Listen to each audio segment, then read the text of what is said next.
Doctor Sudhanshu Trivedi ji. माननीय सभापति महोदय, हम वंदे मातरम से अब ट्रांजिट करके इलेक्टोरल रिफॉर्म्स की तरफ जा रहे हैं, तो मैं ये कह के अपना विचार प्रारंभ करता हूं। जो मैंने बचपन में आकाशवाणी लखनऊ में एक मुस्लिम कवि, संभवतः उनका नाम वाहिद अली वाहिद था, उनसे सुना था कि वाणी सत्यम काया शिवम रूप सुंदरम है तेरा, आदर्शों की स्वर्ग है तू, जय हे देवी भारत माता। अब आज के इस विषय पे आते हैं। उस हाउस में भी बहुत सारा इस विषय के ऊपर चर्चा हुई, यहां भी चर्चा होगी, परंतु जब हम चुनाव सुधारों की बात करेंगे तो मुझे लगता है इसे 4 स्तर में डिवाइड करना चाहिए। पहला, लोकतंत्र और इसका आधार, दूसरा चुनावी प्रक्रिया, और तीसरा कि इस चुनावी प्रक्रिया में होने वाले सुधार, और उसके बाद विपक्ष की आपत्ति और उन पे होने वाली तकरार, और इसके साथ मैं कुछ सुझाव देने का भी प्रयास करूंगा। सर्वप्रथम मैं कहना चाहता हूं कि हम सभी ये मानते हैं कि भारत जो है वो मदर ऑफ डेमोक्रेसी है, मगर एक फैक्ट है जो शायद बहुत से लोगों को ध्यान नहीं रहता होगा। अगर आप पूरी दुनिया का नक्शा देखें तो ईस्टर्न यूरोप से लेके आप जापान तक चले जाइए तो केवल 3 ही डेमोक्रेसी हैं, भारत, जापान और ऑस्ट्रेलिया। और जापान एक कॉन्स्टिट्यूशनल मोनार्की है, Australia is practically an extension of Europe. तो इस पूरे पूर्वी गोलार्ध में यदि एकमेव absolute, vibrant and consistent democracy है तो वो सिर्फ भारत है। और सिर्फ इतना ही नहीं है सभापति महोदय, आज दुनिया में लोकतंत्र के अंदर सिर्फ 34% जनसंख्या है, जिसमें 17% हम हैं। अर्थात अगर दुनिया में लोकतंत्र है तो उसका सबसे बड़ा स्तंभ आज आधुनिक युग में भी भारत ही है।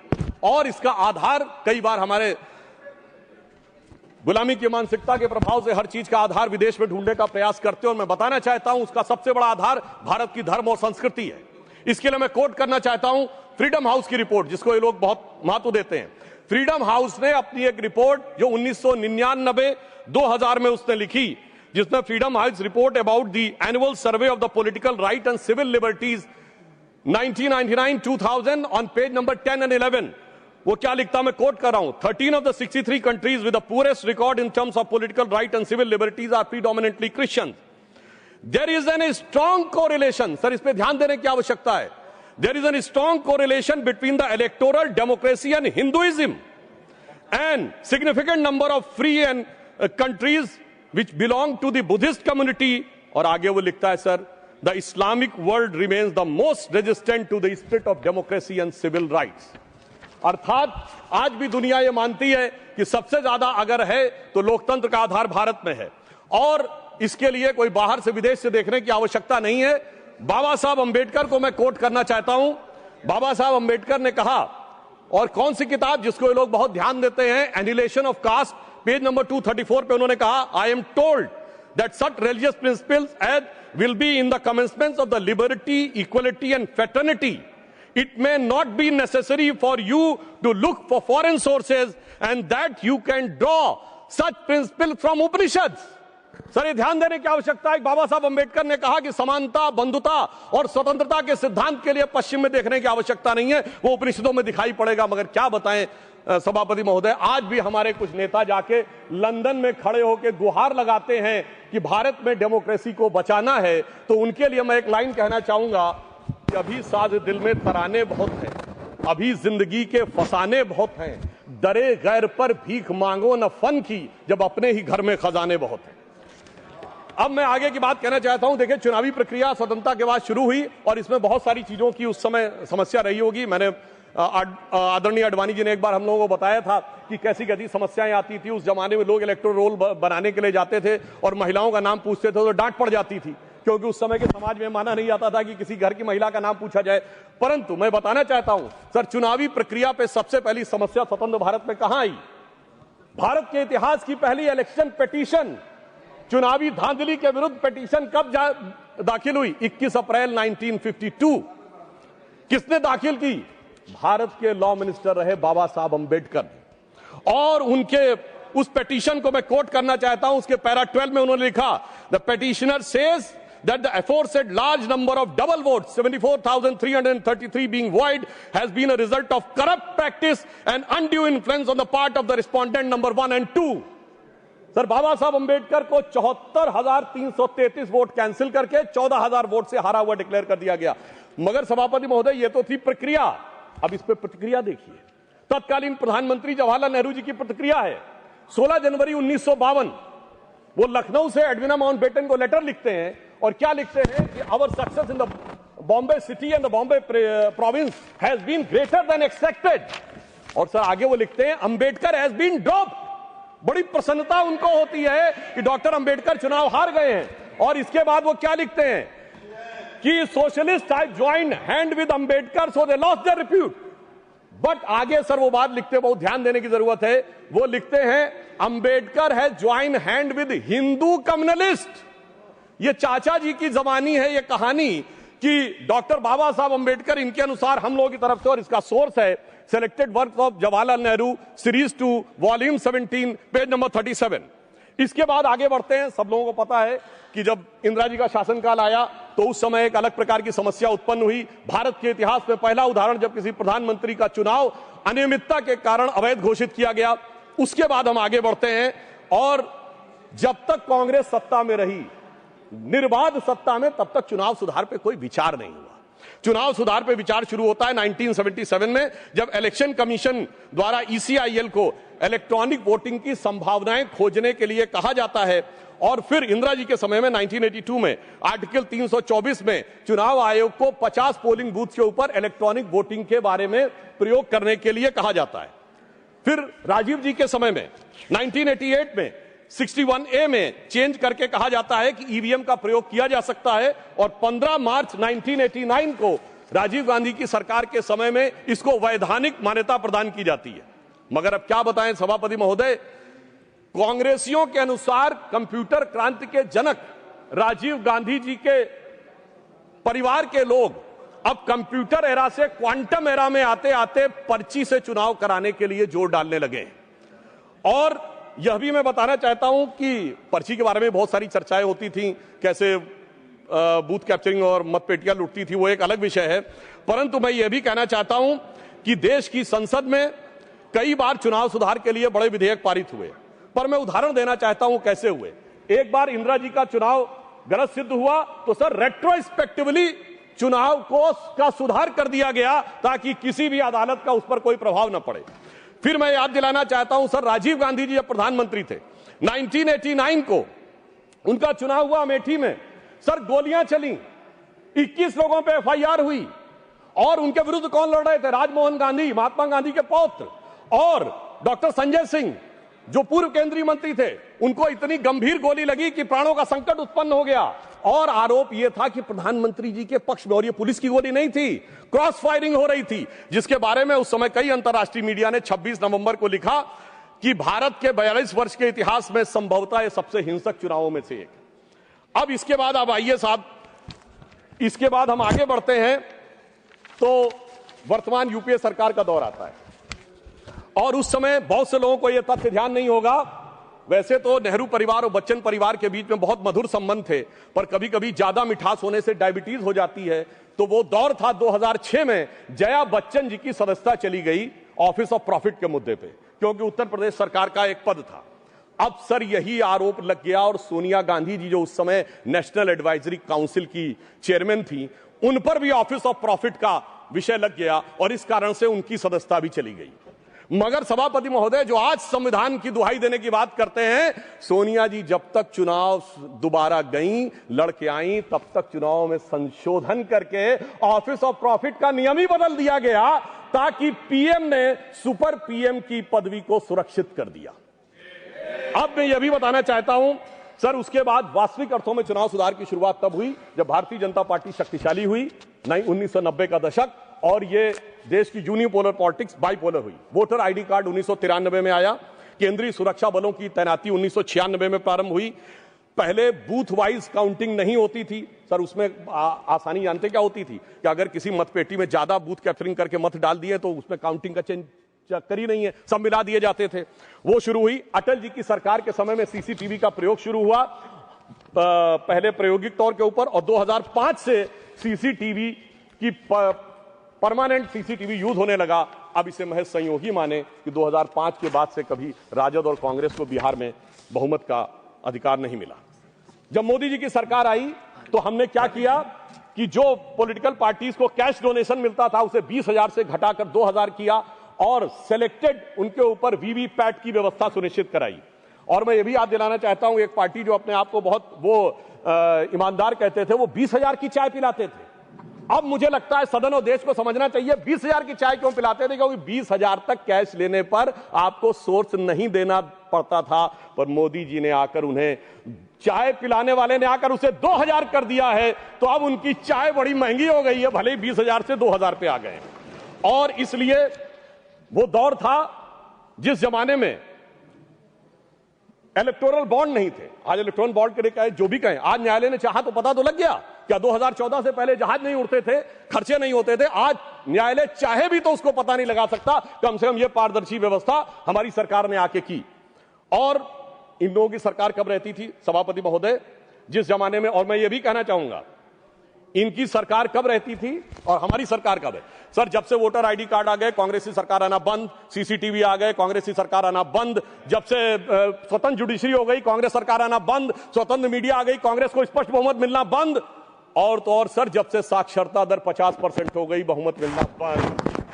इनको कब बहुमत मिलता था? जिस जमाने में मतपेटियां लूटी जाती थी, बूथ कैप्चरिंग होती थी, गोलियां चलती थी, कट्टे बम चलते थे और अनेक लोग गुजरात के चुनाव, बिहार के चुनावों में 80 लोग तक घायल होते थे। इन्हें लग रहा है शायद वही जमाना वापस आ जाए।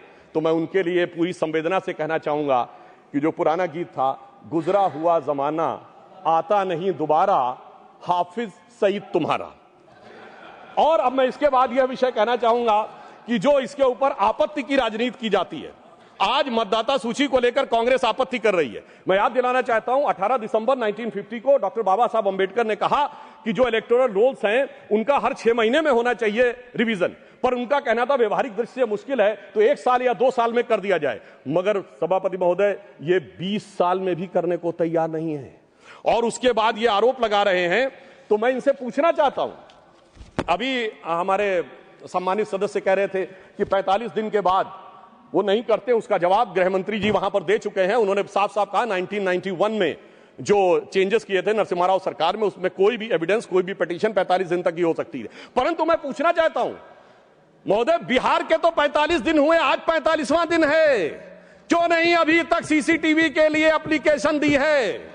अभी मैं कहना चाहूंगा, जाइए फोन करिए, शाम 5 बजे से पहले सीसीटीवी के लिए लगा दीजिए। नहीं करना है। मैं पूछना चाहता हूं, आप कहते हैं 6 बजे के बाद इतनी वोटिंग हुई, बूथ के अंदर फोटोग्राफी पे रोक है, सड़क पे तो नहीं। दिखाइए कितनी लंबी लाइनें थी, कितनी लंबी आपने सोशल मीडिया पे पोस्ट किया, कितने आपके बूथ लेवल एजेंटों ने इस बारे में आपत्ति दर्ज की।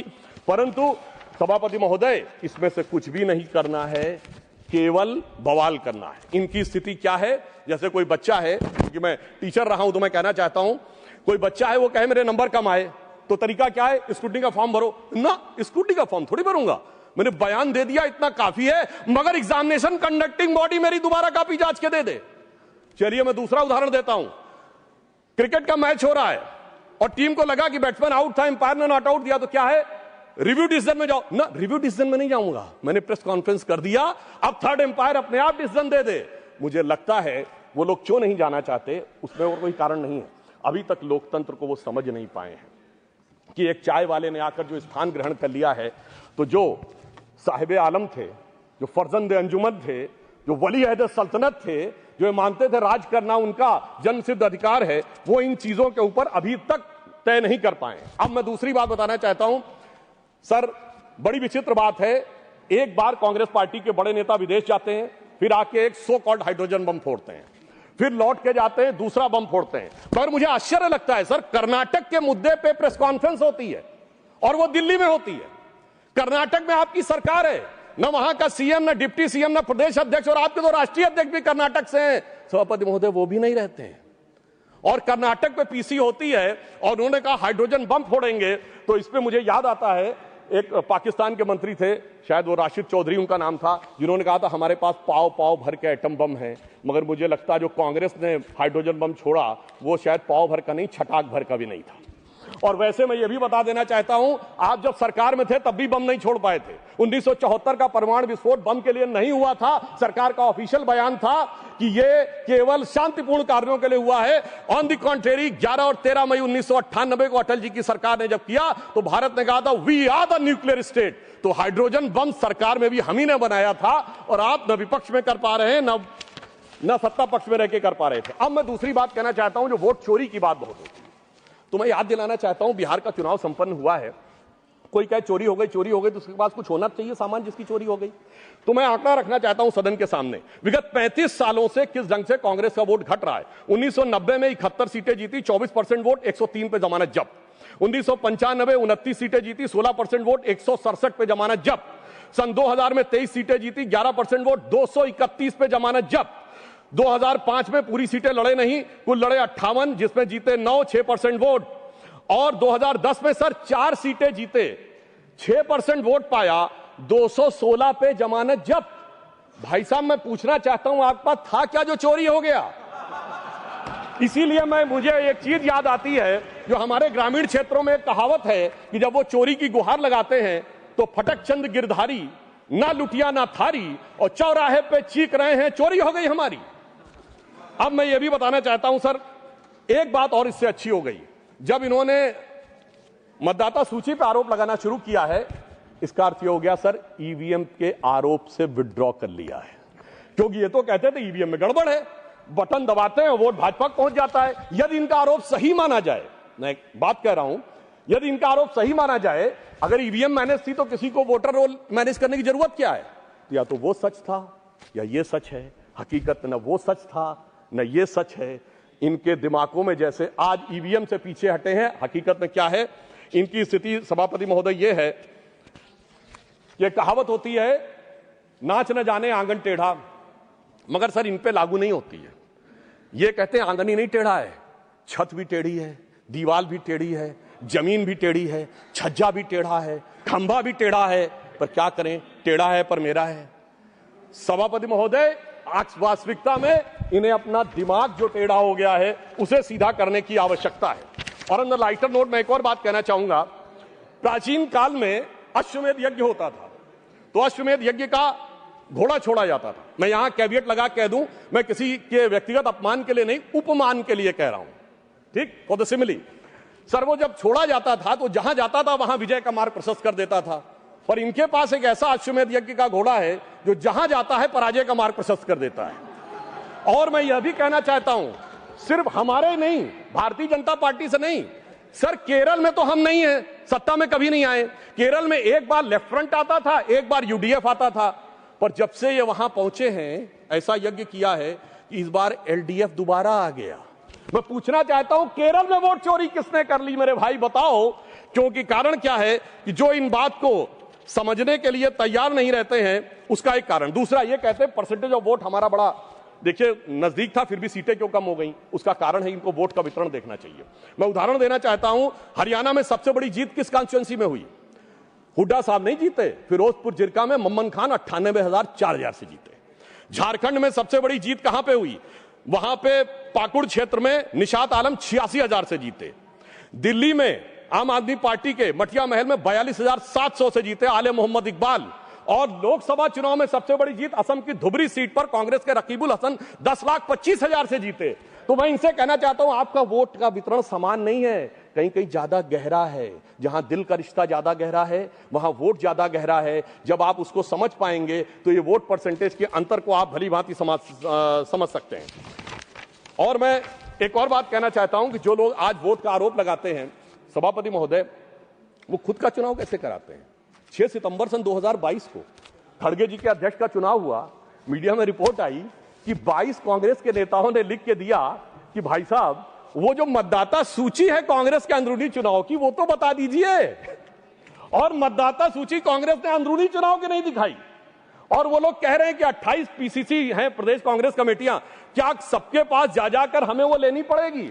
मगर साहब जिन्होंने अपनी मतदाता सूची नहीं दिखाई, चुनाव आयोग को मतदाता सूची के लिए लिख नहीं रहे हैं और वो आकर हमें ज्ञान दे रहे हैं, इन्हीं के लिए कहा गया है खुद मियां फजीहत और दूसरों को नसीहत। और वैसे कांग्रेस में पूर्व में सीताराम केसरी जी किस ढंग से हटे ये सबको पता है। कांग्रेस के आंतरिक चुनाव में जब जब चुनाव हुआ तब तक कांग्रेस टूट जाती थी। मैंने बचपन में अटल जी का एक भाषण सुना था और वो उसमें उन्होंने कहा कांग्रेस के तो इतने टुकड़े हुए, Congress R, Congress S, Congress U, Congress O, Congress I, Congress U, Congress मैं, कांग्रेस तू, कांग्रेस आई, कांग्रेस गई।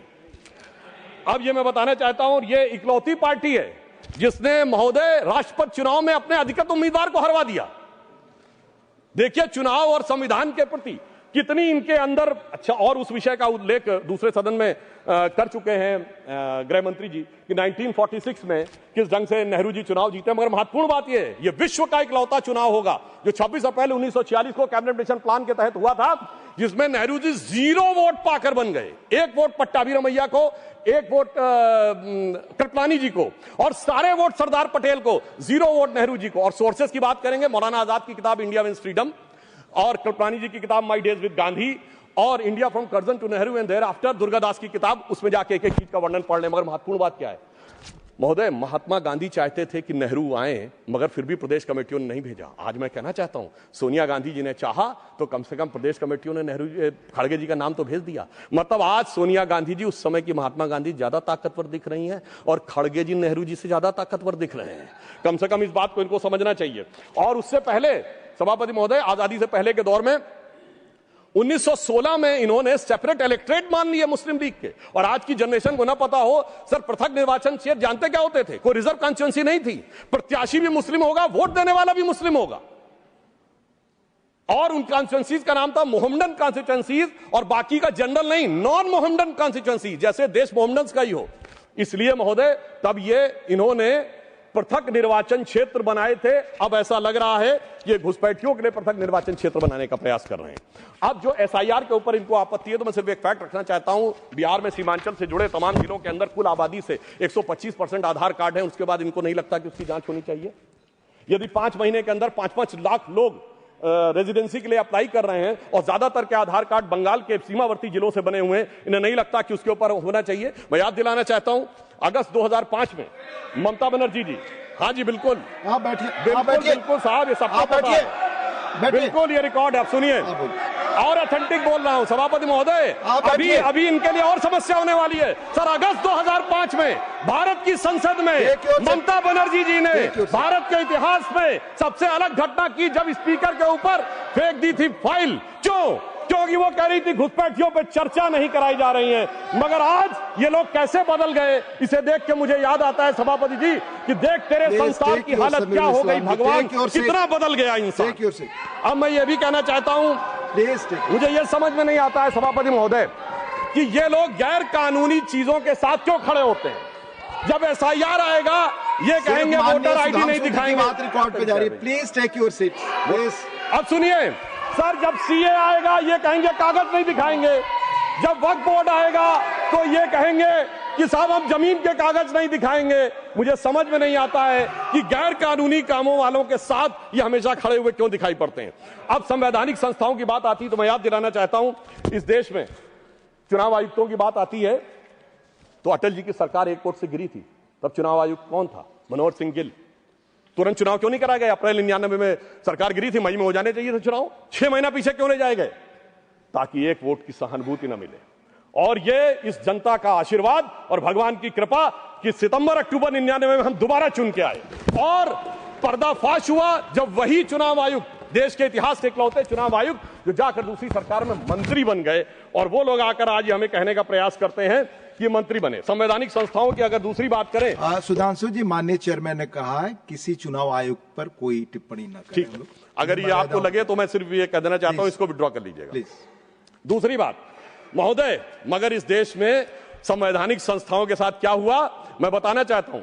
सर्वोच्च न्यायालय में एक न्यायाधीश ऐसे भी बने जो पहले कांग्रेस के नेता रहे, चुनाव के प्रत्याशी रहे और उसके बाद सर्वोच्च न्यायालय के न्यायाधीश बन गए, जस्टिस बहरुल इस्लाम। सर संवैधानिक संस्थाओं के साथ क्या हुआ? इस देश में एक न्यायाधीश, मुख्य न्यायाधीश ऐसे ही बने जिन पे कानून की डिग्री नहीं थी, जस्टिस कैलाशनाथ वांचू। मुझे लगता है कि जिस ढंग के संवैधानिक संस्थाओं के साथ हुआ है, और मैं एक और बात कहना चाहता हूं, जो लोग कहते हैं चुनाव आयोग ठीक काम नहीं कर रहा वगैरह वगैरह, तो मैं कहना चाहता हूं जरा उत्तर से दक्षिण तक देखिए।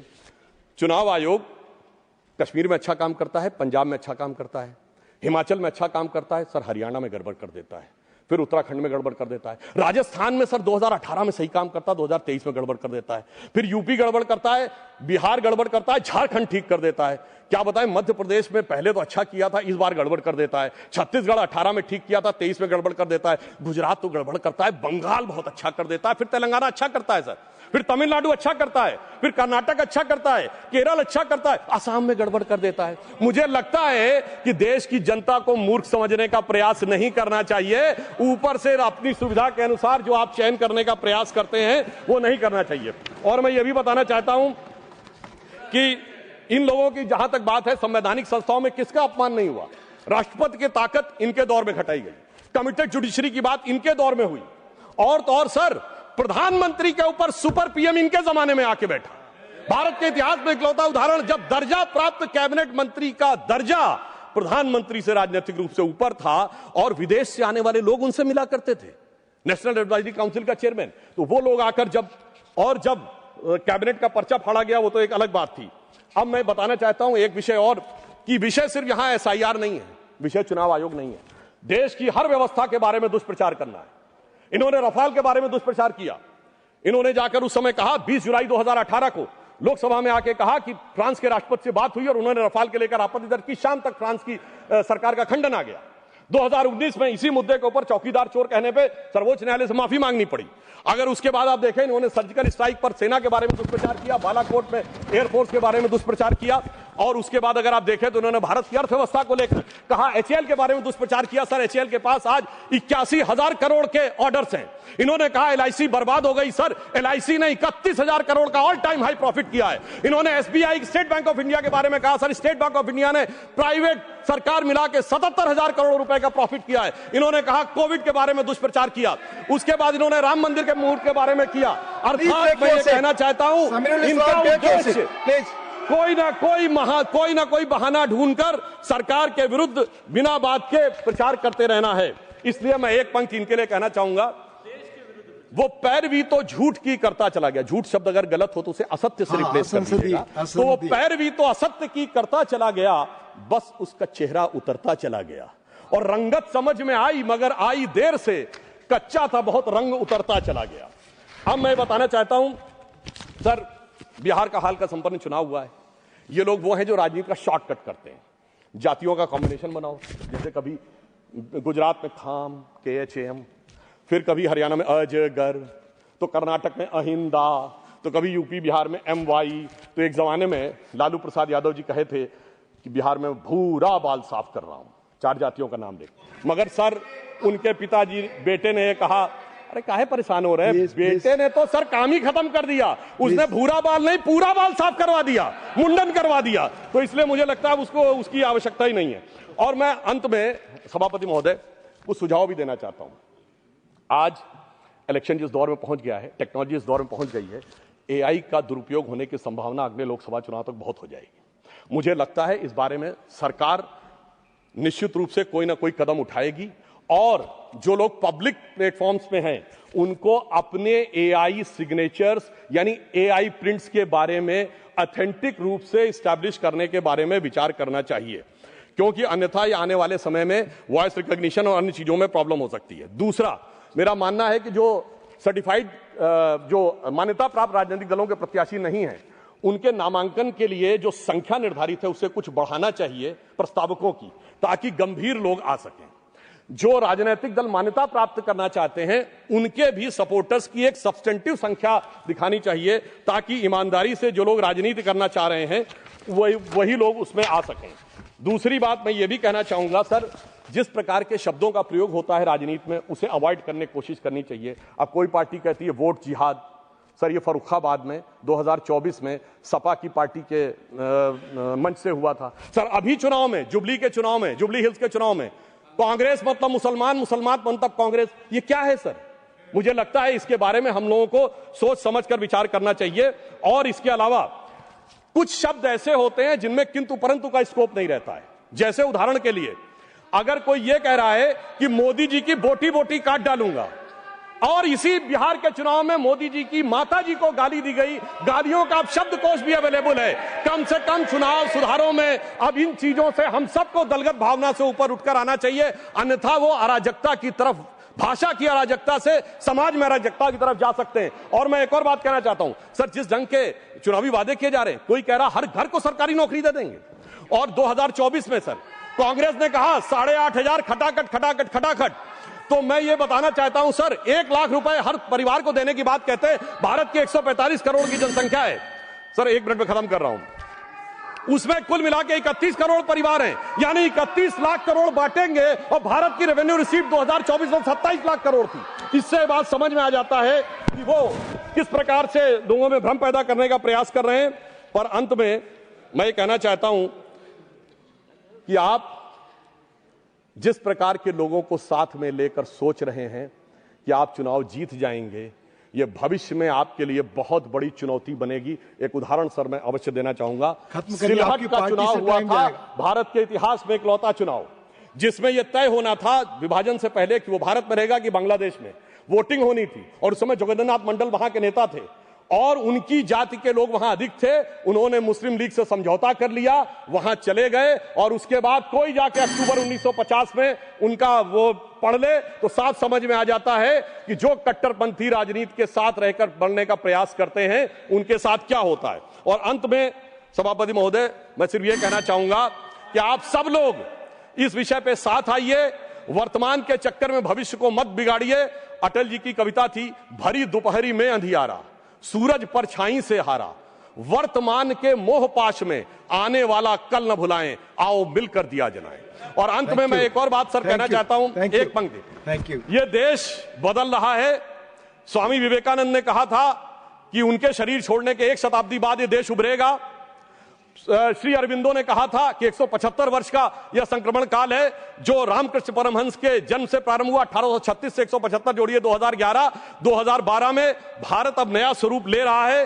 तो मैं ये कहते हुए अपनी विषय को समाप्त करता हूं सर कि जेन जी के युवाओं जागो, पुनः नया युग आया है, भारत मां की शक्ति जगी है, धर्म ध्वजा लहराया है, और भारत मां अंगड़ाई लेती, सुप्त चेतना जाग रही, ऋषि मुनियों की देवधरा फिर अपना रूप निहार रही। धन्यवाद।